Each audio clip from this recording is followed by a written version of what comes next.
it is. What do you tell the guys before the meet? You're running home. One of the things I guess I learned a long time ago. I remember it was before a race. It was just a real. Actually, it was a relay race down the Woodbury Relay. So I look over. I got one of my kids throwing up. What the hell are you doing, throwing up? And he said, well, the whole race, everything comes down to this, you know. And the point was, he was looking at this whole big picture, you know.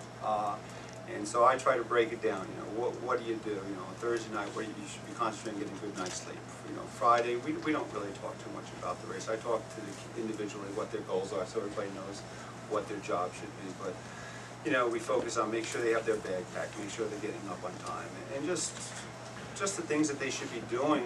You know, we're going to get there on time. We're going to take care of the bathroom stuff. We're going to warm up, and you know, I don't have to worry about them getting psyched up. You know, they pretty much do that themselves. You know, they have their goals, and they know which are the big races. So there's very little I have to do.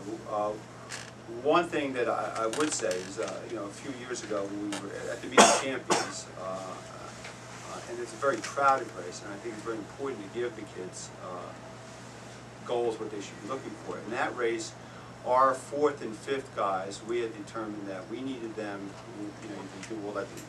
Back then we didn't have the sorting that the computers do. You had to, you know, get all the sheets out from all over the states and make up a big list and try to figure out where your kids should be. And we figured out our 4th and 5th kids should be in about 60th, around 60th place.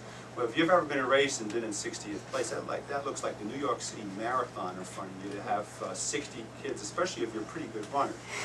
But it was important for our kids to know when they came by at, you know, before, you know, about 3/4 of a mile in, and we told you, you're 53rd, that's beautiful, stay right there. You're doing just what you have to be. Don't move, don't stay right there. Yeah. You know, that was important because, you know, it's like I say it's like, you know, it's like driving hard at, you know, at Thanksgiving time and you're making great time and you run into traffic and you fight traffic for a little while and you quit and you just kind of stay there and you kind of give up a little bit. Sometimes you get in those big meets and you have all of those bodies around you. Unless you have a coach out there, somebody saying you're right with the, you know, you're right at 53rd, you're right at 55, and they know they got to be in the top 60.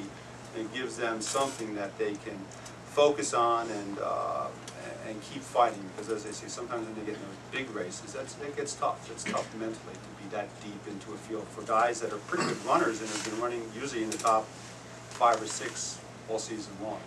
So it's really not their day, and they're around 70th place, and Mike saw them at the mile, and their face doesn't look too good. What do you do to keep them focused or whatever? I try to see if I can get the 6th guy and get up there. But, you know, people think you can. You really can't.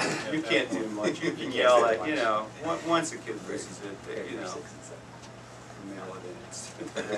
Yeah.